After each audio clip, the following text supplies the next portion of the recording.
Right. So we are now recording today's session. Again, welcome to our nutrition alum from our program. It's wonderful to have you back. So if we could start with introductions really quick, just introduce your name, year you graduated, title and organization, and preferred pronouns. And then after that, I'll give it over to you, Sarah, to ask the rest of the questions. So Bettina, you are first on my screen if you'd like to do a quick intro. Of course. Hi, everyone. My name is Fatima Tobar, and I graduated from URI in 2018. Funny enough, I also did complete my bachelor's in psychology. I heard you almost say that. And I am working for the Universities of Rhode Island SNAP Ed Community Nutrition Education Program. You'd like to go next.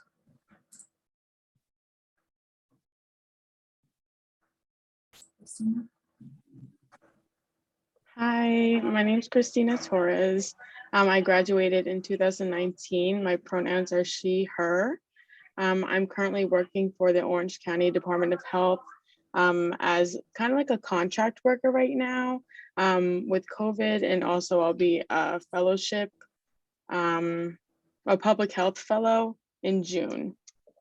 And I did graduate with the nutrition dietetics major.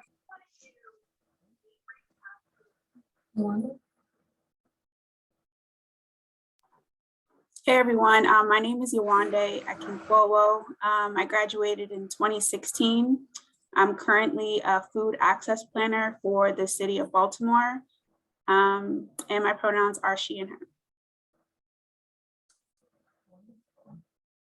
And if you don't see Wanda's information on the flyer, she is a new addition to our panel, so we're really happy to have her here. Lauren, you want to go? Sure. So my name is Lauren Boisvert. I graduated from URI in 2020 with a nutrition and dietetics degree, and I am currently a regulatory specialist at Blount Fine Foods.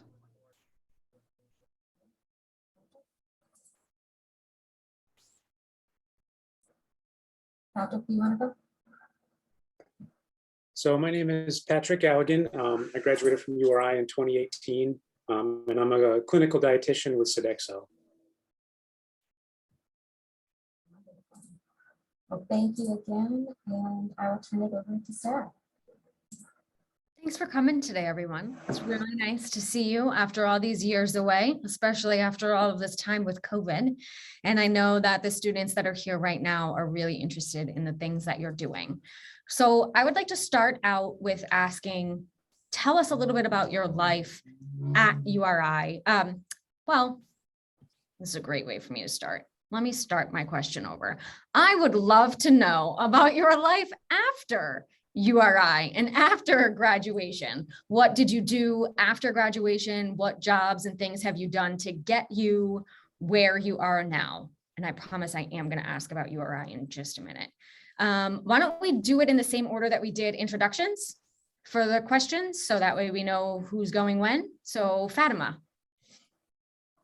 Sure. So as soon as I graduated URI, I was very fortunate enough that a position was opening up in the SNAP Ed office. I'll talk about this later on as the questions move forward, but I was volunteering as an undergrad student. So they've already knew me. I already had that connection.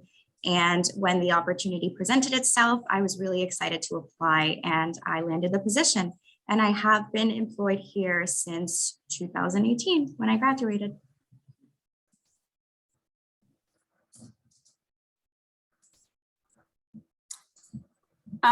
So we're basically just sharing how we got to our position today. Okay. So after I graduated from URI in 2016, so the goal was, at first I thought I was gonna, go through the RD process, but I decided to get my master's instead. So I got my master's in public health. Let's see. So after I graduated, I ended up working in finance, which is really random. So I was doing some grants and contracts work as a GFA, which is a grants and finance administrator. And I did learn a lot of valuable things there. I mainly took the job because I needed one. I needed a job. I moved from Rhode Island to Maryland. So, I really needed some income. So I ended up working there and doing well. And I stayed there for about 3 years. But then I was like, I'm really passionate about nutrition and health, and I really want to get back to that. So luckily in my program, in my public health program, I was able to do like a lot of different things to add to my resume. So I worked with SNAP Ed here in Maryland, and I was trying to remember the name of, I was a nutrition educator for SNAP Ed here in Maryland. I was also just doing a lot of work like in the city and connecting with people and networking and that sort of thing. If there was like, so for example, in Baltimore City, they have this group called the Food Pack. And I went to this group, and people were just talking about like food insecurity, health equity, and how to just get like more access to fresh fruits and vegetables in urban areas. So I went to that meeting when I was in grad school. And then when I was looking for a job in the field after I graduated, so sorry, I feel like I'm talking too much. But anyways, that same meeting that I was going to, I ended up working there. So I work there now. And I actually lead those food pack meetings. So yeah, definitely just the networking piece really helped me get to the job that I'm at today, and just going to different events and talking to folks and that sort of thing. After graduation, I started working in a hospital as a dietitian assistant, where I worked for 1.5 years. I didn't go the RD route either. I did graduate with the food science concentration. And I did know that I wanted to continue in public health. So I got the job at the hospital, got into a master's program for public health as well. I worked there through COVID. Then I wanted to move into something more to do with a public health setting, but I also still wanted to keep the nutrition aspect of my career alive. So I ended up becoming a WIC nutritionist, and I really loved that job. The county ended up cutting the program. So that's how I'm here now in the county as a contract COVID worker and public health fellow. But it all worked out, I'm happy to have a county position.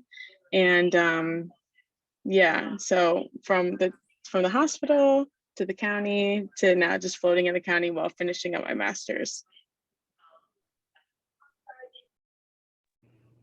So I started at Blount as a research and development intern, and that was the summer after my sophomore year at URI, and I loved it so much that I wanted to do it again. So I interned for a second summer, and then at the end of that internship, they offered me a position. So I worked part-time while I completed school throughout my senior year, and then it was pretty much a seamless transition from there to just going into full-time work.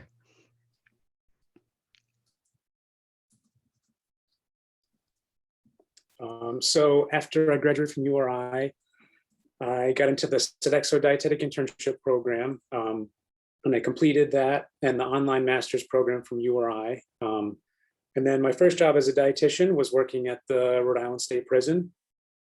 So I did that, and then I got a job with Sodexo as a clinical dietitian, and I was doing both jobs. And then I worked at the prison for about 2 years, and now I'm just at Sodexo. So I do that more hours and have more duties there. So that's what I'm doing now. So. Great, thank you all so much. And I'm wondering now if you can try to describe what a day in the life of your job and your current position is like, since I'm sure they are going to be 5 very different days. Yes, so that's a great question. As a nutrition educator, I have always felt that I was someone that I didn't want to do repetitive work. I didn't want to come into work and know exactly what I was going to have to do repeatedly day in, day out. And I think that's one of the reasons that I love being a nutrition educator in the community. I get the opportunity to work with a variety of ages from preschool all the way to older adults. And I get to work from settings that vary as well, from food pantries to the free clinic, to elementary schools, to community centers, to adult housing sites, and the partnerships that we have at SnapEd too allow you to go to different settings, to work with different organizations and different entities. So I always do feel that that's the best part of the work, getting to work with a certain population and then mix it up every so often. So I think that's one of the things that speak to me. It can be a challenge because I can go from in the morning working with preschoolers and I have to put on a funny, engaging, silly voice, and then I might have to do a professional development in the afternoon. So it does challenge me to keep it on my toes, but at the same time, I really like that challenge. I like the contrast of experiences that I have. It can go from a really light, happy day to maybe a more dark and serious day, depending on the audience that I'm working with. We also work with a lot of different populations with different diverse needs. So some days I might be leading a diabetes prevention program. So the language, the tone, the culture of our workshop is going to vary a lot from working with my preschool Head Start kids and even from my parenting group. If it's predominantly an ESL parent workshop, the tone, the lessons, and the structure of the workshop will probably vary a little bit. So I think it's hard for me to say exactly in one day what that looks like, but just know that I definitely value the variety of scenarios that happen day to day. And I definitely pride myself in multitasking in that sense because it's very, very vital.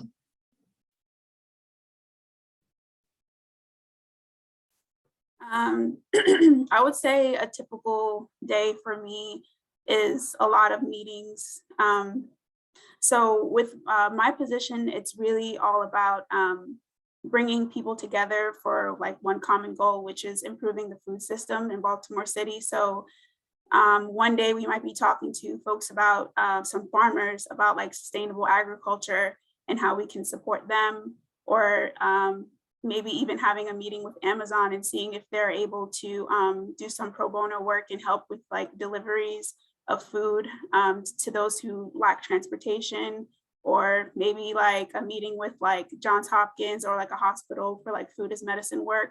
I think with my position, we really realize that like food insecurity is not like an issue that can be tackled in one area by one organization. It's definitely very multifaceted, and you can look at it in different ways. And we always say we use food as a catalyst to address lots of different issues. We work with like the Office of Homelessness.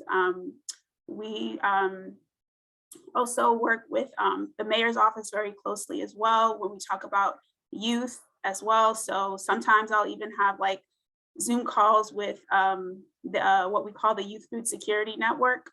And they're a group of youth who in the city who are very passionate about food security. So if they have programming that they need support with, I work with them, and really just like pulling my entire network together is really what my day looks like. Sometimes I'll do like some data entry on some of our programs to just so that we have all of our numbers for reporting. I would say it's pretty predictable, but sometimes it can get a little hectic if because we are closely related to or connected to the mayor's office. So if the mayor's office needs something for a brief or needs numbers fairly quickly, I have to make sure my stuff is organized so I can come up with those numbers and get them to whoever is asking. It might not even like be the mayor's office. And sometimes I work from home now. that might change. But yeah, I work from home now, but sometimes I'll have to, so our office, we get called on a lot to like speak about the work that we do. So I'm in the Department of Planning, and our office is the Food Policy Office. So a lot of people are interested in our work. So sometimes I'll have to like go speak at like a school. Recently spoke at Johns Hopkins to the students about our work. So yeah, that's pretty much what a day or a week looks like. So I'm going to outline 2 days. One as my current position, which is contract COVID worker, which probably none of you hopefully will have to do because hopefully COVID's ending. And then I'll highlight what a day as a WIC nutritionist looked like for me prior to this. So for the COVID contract worker, I come in, I log on to Teams, I usually update an escalation Excel sheet. Then I update another Excel sheet, and it's pretty much data focused because COVID's, it relies on a lot of data. So that's pretty much it. It's pretty much the same thing every day for me lately. And as a WIC nutritionist, what I do, I started during COVID, so everything was over the phone. So this is different from what it would be when clients actually come into the office. But you had a set schedule, and the schedule started at 9 o'clock, went till 5. You get on the phone with a parent, you'd ask them a couple questions about, food insecurity, if they had any questions about what they're getting throughout the day. If there are appointments for their child, you ask about the child's health and how they're doing. And it's like a script, you're reading kind of like a script, but you also want to use your best judgment and ask the questions that you might feel need to be asked that aren't within the script based on the client. Then you update their benefits, give them their next appointment, send them any papers that they might need, but in person, you wouldn't have to send it, you just give it to them. It was hectic because each appointment could go longer than you thought, or it could be really short. So you'd have like time to, kind of debrief, but I think in person it wouldn't be as laxed. So yeah, 2 very different days, either role, but I enjoy both. So for me, I would say it's not so much that every day looks exactly the same, but it is a lot of the same types of tasks. So I can just talk a little bit about each of those tasks. So my main role is creating technical info for finished food product labels. So your nutrition facts panel, ingredient statement, allergen statement. I verify any claims to make sure that our products are eligible for them, and also certifications, so like certified organic and halal.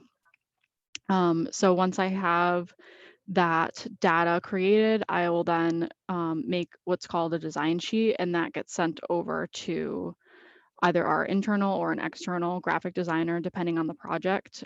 And then once they have the label created, our regulatory team, we review the labels for accuracy, so making sure that there's no mistakes or typos or anything, and then also reviewing it for compliance, so making sure that everything is where it needs to be, the font sizes are all correct, because pretty much every little thing on a food label there's some kind of rule about it.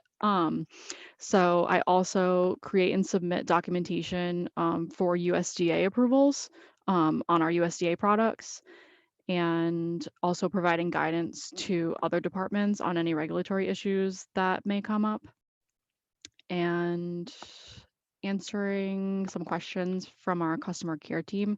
So consumers will write in with any questions. Maybe they're allergic to some spice that isn't a declared allergen, and they want to know if the product contains that spice. So those kinds of questions get sent to us as well. So it's a lot of the same tasks, but every situation is a little bit different depending on the product. So that keeps it interesting.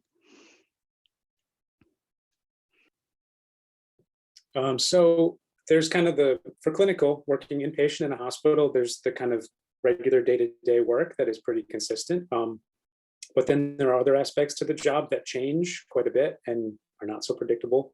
But the basic day-to-day job for a clinical dietitian is you're part of the care team, with the doctor kind of leading everything. And then there are all other departments like speech and all the different therapists and nursing and everybody who all work together to improve patients' health. And our job in that on the team is to try and improve patients' nutrition status. Most of the patients we see are undernourished or might be malnourished or have lost weight. So a lot of our job is trying to help people get, eat more, improve their nutrition status. That's kind of the primary job.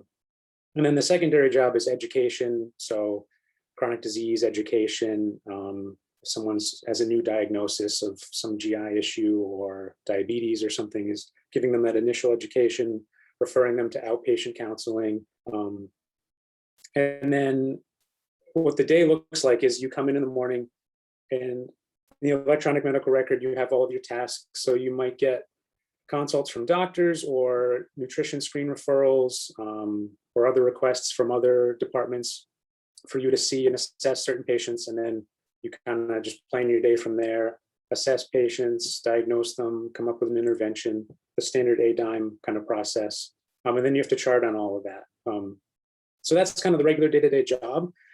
But because Sodexo has a contract for Kent and Butler and Women and Infants, I end up working at the other hospitals as well. So if the dietitian at Butler gets COVID, which they did this year or last year, I end up working at Butler for a week. So then I'm seeing psych patients with a whole other food service system, and it's totally different.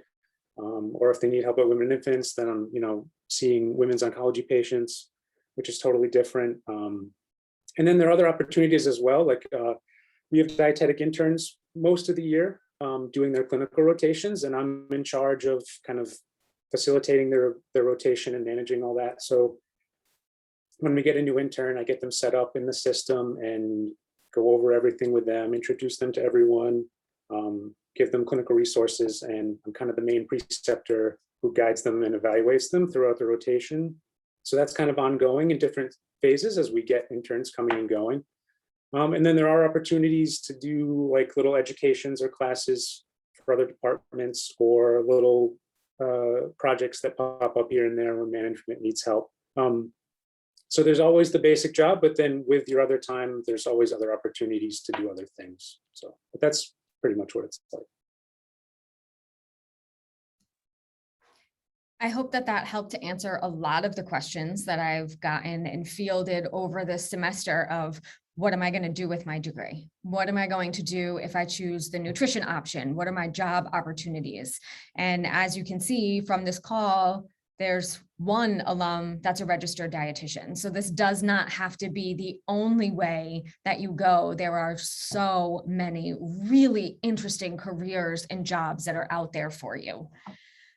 Along the lines of getting to where you are, can you speak to any specific opportunities, volunteer jobs, whatever, that you might have done as an undergrad that you found to be really helpful in getting you where you are, that you might recommend others pursue as well?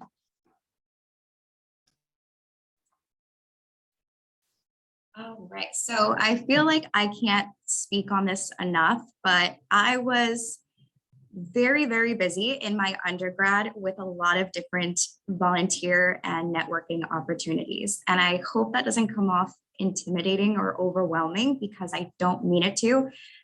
So hopefully my story can also sound a little fun, because I did have a lot of fun in every single volunteer experience. So I moved to the US when I was really young, and we moved to Providence, Rhode Island with my family. So living in Providence was all that I really knew and was used to. And I knew that I didn't want to spend my time in Kingston away from my community and my family. So I actually commuted throughout my entire undergrad career. And that really allowed me to really get to know the Providence campus of URI a lot. And it was through exploring this building that I honestly just walked into the SNAP-Ed office thinking, it was going to open up another nutrition department that we had here in Providence, but I was wrong.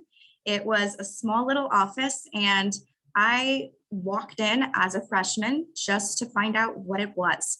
So I have to say that I guess I'm naturally just a curious person and I ask a lot of questions, but it was my own curiosity that kind of motivated me to introduce myself and ask what was happening here. What is the SNAP-Ed office? And once I got to meet everyone there and they learned about my bilingual skills, it just seemed like a very great natural fit for us to start working together. So as a freshman, I started to put in some volunteer hours here in our office, and that was a really great start.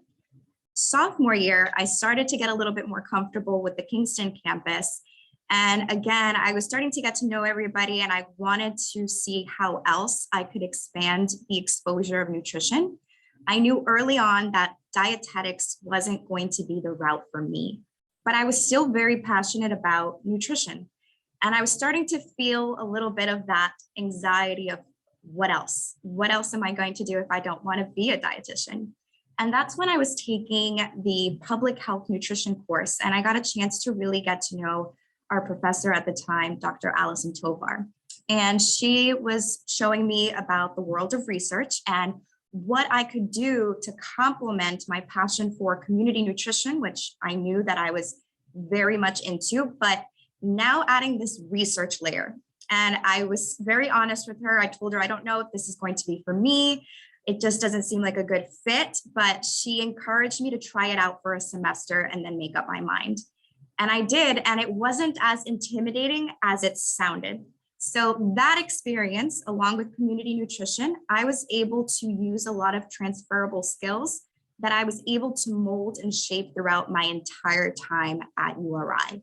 And some of those skills, I was able to apply what I was learning in my coursework. So food safety, I was able to apply that in my SNAP-Ed workshops. I was also able to apply that in Dr. Tovar's research studies. Often she would have me recruit participants for real research studies that she and her graduate and doctorate students were working on. And again, leveraging my bilingual Spanish skills, I was able to appropriately recruit, keeping in mind the ethical layers that come along with it.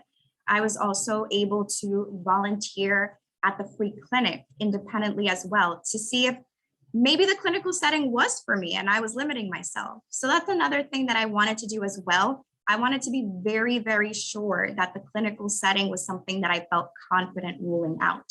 So I did that. I shadowed a clinical dietitian.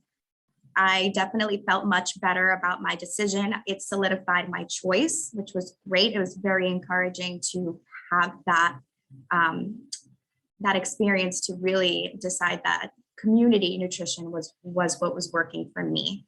And then other than that, I would say that those volunteer experiences opened up even more opportunities.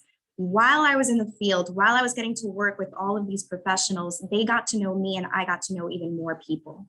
Through the research that I was doing in Dr. Tovar's lab, as an undergrad, I had the opportunity to go to conferences outside of Rhode Island. And that was something that I wouldn't have been able to afford financially or even heard of if it wasn't for these really important connections that I was making in undergrad. So I definitely credit my experience at SNAP-Ed and my time in Dr. Tovar's lab as incredibly valuable and definitely a huge reason as to where I am now. And through that research work, it definitely encouraged me to even pursue my master's. So I'm wrapping up my final year now, getting my master's in healthcare administration.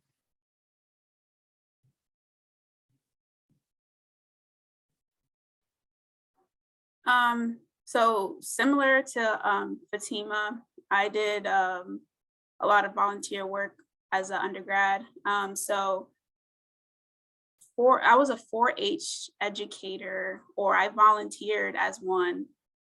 And it was also in Providence too, I believe. So I actually lived on campus. So I would take the bus from campus to where the school was, and I would work with the kids, and I would just like help the educator who was actually, the one hired, the one hired to do the work there. And I would just like kind of like shadow him. And also he would let me just like interact with the kids and do a couple lessons. So I did that. And then I was just really like very like eager to like take any opportunity that I felt was related to like nutrition, because I knew like I needed to like, you know, have an attractive resume down the line. Because when I was a freshman, once I heard that we had to kind of compete for the dietetic internships, I was like, oh man, I gotta make myself, you know, I gotta make myself stand out. So I would like take advantage of any opportunity that I thought would be related. So I don't know if they still have it, but I was a part of Eureka, which is like it was called the URI Eating and Concerns Advisors or something like that. But I was a part of that too. And I was actually genuinely interested in that. So that was good. A lot of nutrition majors were in that group. And then I also studied abroad with I don't know if they still do this either, but I went to Naples, Italy with, I can't remember what, it wasn't from the nutrition department, but it was related. It was about sustainable agriculture and how that relates to health and like how the Mediterranean diet is like beneficial and that sort of thing. So I did that. I also took like a lot of like 1 credit professional development courses. So that's where I learned like the importance of LinkedIn. And I've had my LinkedIn since undergrad, since freshman year, and I've been growing it ever since. And that's like, I would say like LinkedIn is where it's at. Very, very helpful in terms of networking. And especially if you're trying to like do things outside of Rhode Island, that's how you can connect with folks in other states. And I was also a part of like the Cells Ambassador program too. So yeah, those are some of the things that I think really helped me for as far as like things to put on my resume, but also just to like develop me as like a person or as a professional.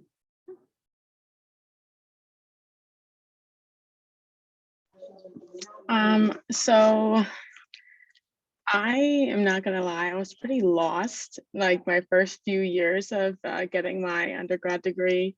So I wasn't as much of like a go-getter, I would say, as other people were. So I was in the nutrition club. That was kind of just fun. And, we'd bake things and make things and, it's good for community and like learning about your colleagues. And that was good during undergrad because, you had people to study from that club and like from your classes. So, don't forget that having fun in college is also a very important part of it. I have an Africana Studies minor. I didn't mean to have it. I just ended up taking a bunch of courses that interested me. So like the history of slavery and like a Black Lives Matter course. So through taking courses that interested me other than nutrition, it broadened, my resume. So it makes you culturally aware of things that you may not have been if you didn't take those courses. So I would suggest, getting a minor in something that's interesting to you other than nutrition, just to open up your opportunities. It wasn't until senior year that I had an internship with Farm Fresh Rhode Island. There was a posting for it on some URI specific website. I forget the name of it, but I applied during the summer going into my senior year and I ended up getting it. So I interned with them as like a market coordinator from September 2018 until I graduated in May. And, they offered me a job to come back as a farmer's market manager, but I lived in New York, so I declined. But I've stayed in touch with them, and that's like another important thing to remember is to stay in touch with people that you've worked with in the past, and even professors. So yeah, I'd say getting a minor, joining clubs, even if they're just for fun, is really important. And even if you are late to the game, it's not like, it's a do or die. Just, keep your eyes open for opportunities like that. One thing I will say that I wish I had done earlier is talk to my professors more, because they're there to help you. And, they might have opportunities for you that you don't even know about. So, stopping by after class, just talking about your interests, getting to know them can really help you in the future.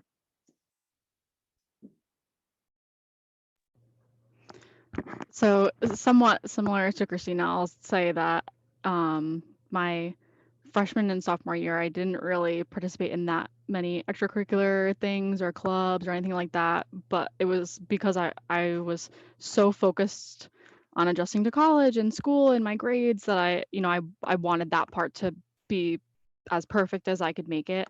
And then when I started looking for more external opportunities, I really had a hard time finding anything that I felt was a right fit for me.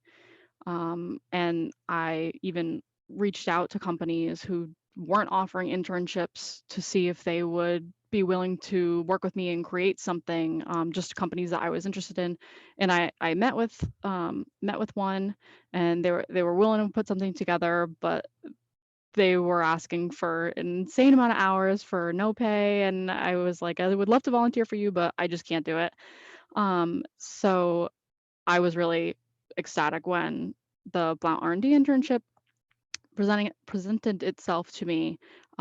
So obviously, as far as undergrad experiences go, I'm a huge proponent of taking advantage of internships, not only for what the technical knowledge that you can learn about the industry and the position, but you also learn a lot of soft skills that are really important. So depending on what kind of environment you're in, I know for me, it was my first time ever working in a corporate office. So that's, a learning curve there too, and some really valuable lessons. Before that, I worked as a hostess. I worked at Edible Arrangements. I worked at a cafe and a bakery. So those were all good experiences for me in terms of solidifying that I wanted to end up in the food industry in some capacity. So that was really helpful. And I was also an undergrad TA for Sarah's 337, which was a great experience. And it was a nice refresher of the class. That was my favorite class in undergrad. So it was kind of fun to experience it twice in a way.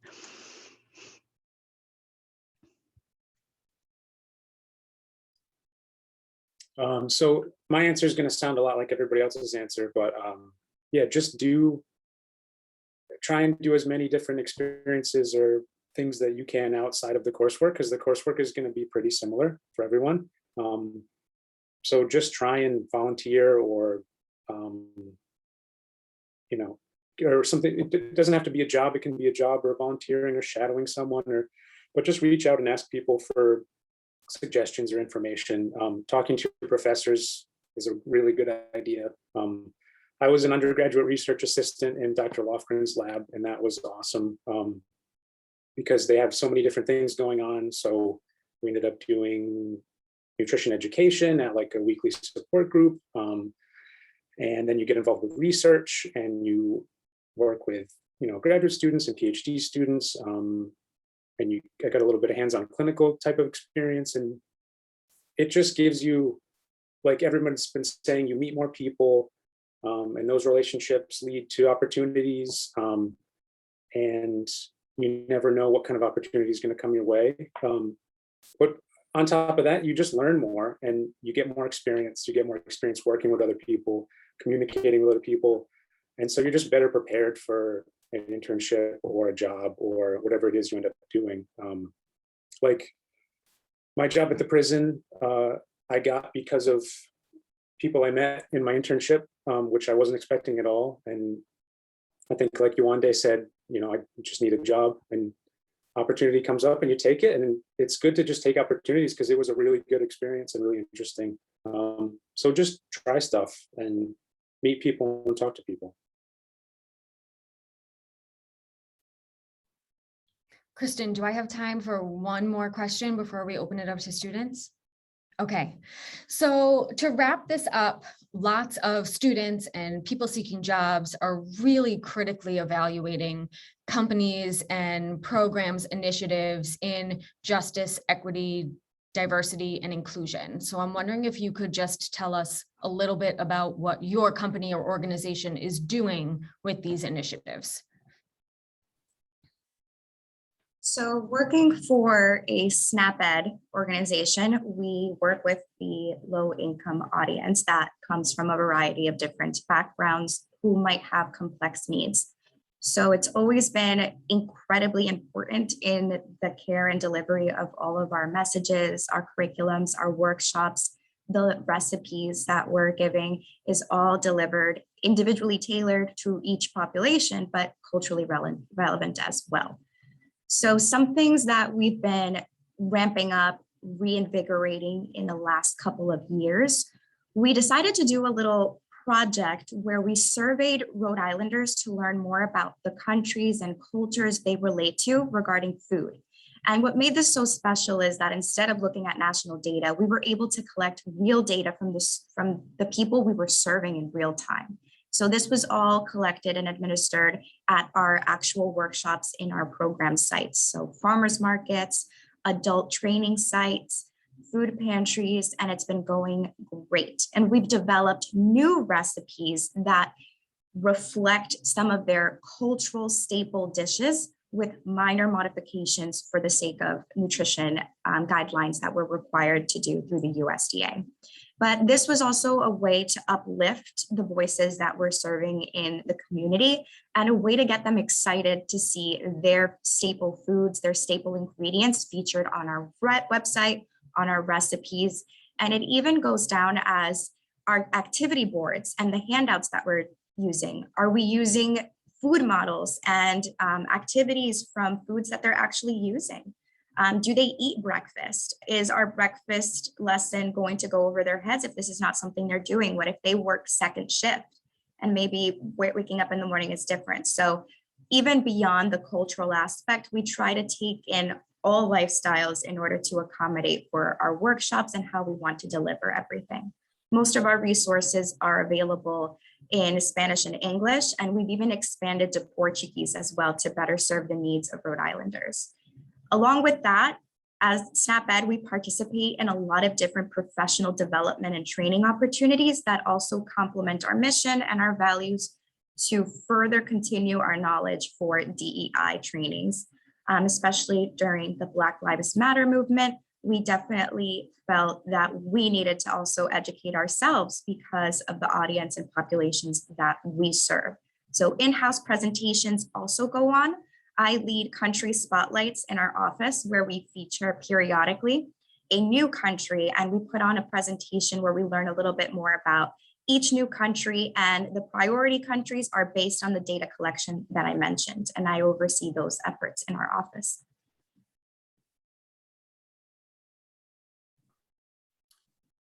So as I mentioned, I'm a food access planner for the city of Baltimore in the Department of Planning.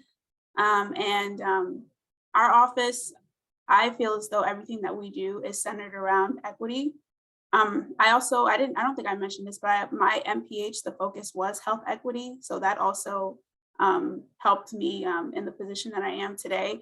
So mostly everything we do is resident centered through resident feedback. So when I say that, two of our pillars are our food pack group, which is our food policy action coalition. And this is a group of residents, different stakeholders, city agencies, and we just come together quarterly and we just talk about the grievances in the city when it comes to like food access. What are people dealing with? What are people struggling with?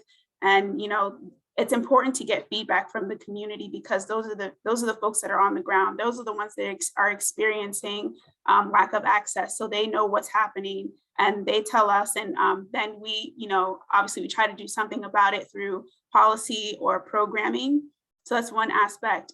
The second pillar we have is our resident food equity advisors. So we have a cohort of about 10 residents And this is an application process, and they are paid. And we just bring the cohort together, and we have different topics. So the most recent one was food retail, and how we can potentially increase healthy food access in corner stores.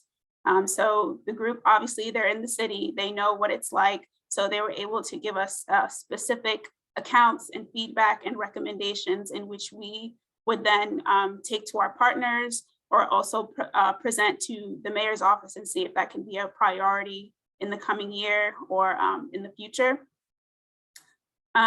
Let's see, we also are working to make access to getting fresh fruits and vegetables and food in general online. So we all know that HelloFresh and all of these meal delivery and food delivery services are very popular, but you also have to think about some of the barriers that are in place for people who, especially during COVID-19, you know, some people didn't want to go out and get their food, and they had the luxury or the privilege to use these services. But you think about other folks and they might not have that. So something our office is doing is expanding online SNAP, or expanding SNAP benefits to be used online.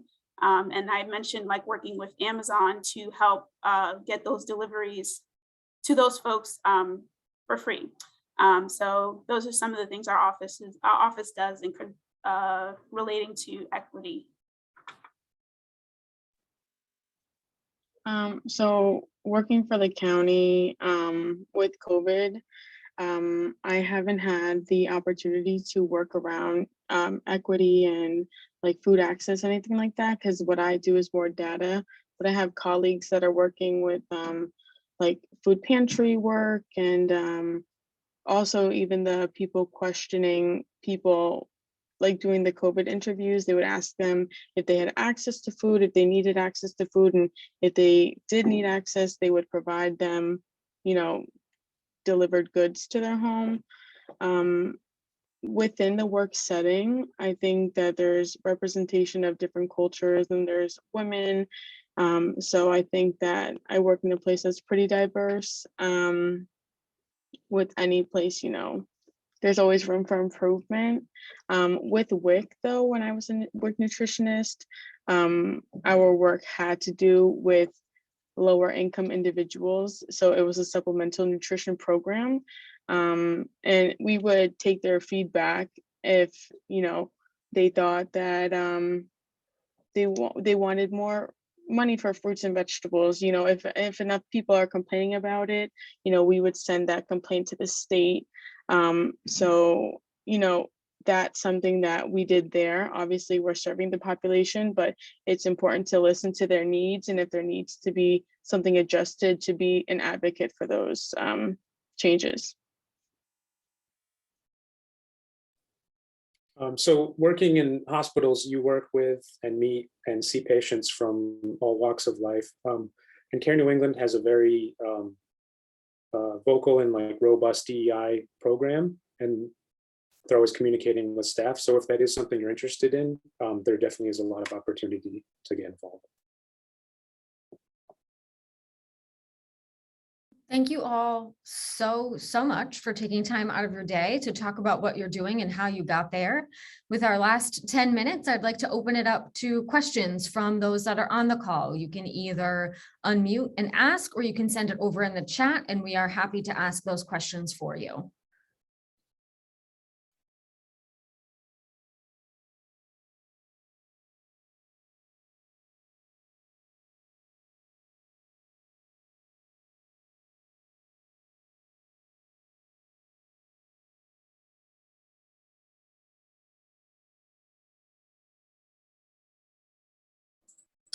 As you guys are thinking about those questions, I'm going to pause recording